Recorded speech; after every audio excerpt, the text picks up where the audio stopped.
Hello hi అండి అందరికీ. ఈరోజు నేను మీకు ఒక హెయిర్ ఆయిల్ అనేది చూపించబోతున్నాను. అది జుట్టు బ్లాక్గా ఒత్తుగా బాగా పెరుగుతుందండి. నేనైతే చిన్నప్పటి నుంచి యూజ్ చేస్తున్నాను. మీలో ఈ హెయిర్ ఆయిల్ ఎంతమందికి తెలుసో నాకు కామెంట్ చేయండి. ఏం లేదండి, మనకి గుంటకలడాకు అనేది దొరుకుతుంది కదా, సూపర్ మార్కెట్స్లో కూడా మనకి పొడి అనేది దొరుకుతుందండి, ఆయుర్వేదిక్ షాప్స్లో.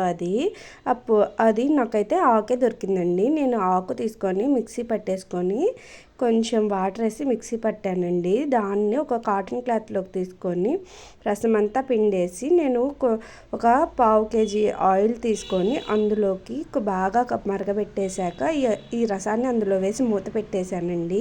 తర్వాత ఇలా బాటిల్లోకి స్టోర్ చేసుకున్నాను. ఇలా బ్లాక్ కలర్లో వచ్చేదాకా మనం మరిగించాలండి. దీన్ని మనం మంచిగా హెయిర్కి అప్లై చేసుకోవడమే. ఫుల్ వీడియో డీటెయిల్గా నేను డిస్క్రిప్షన్ బాక్స్లో ఇచ్చానండి, చెక్ చేయండి. Bye bye.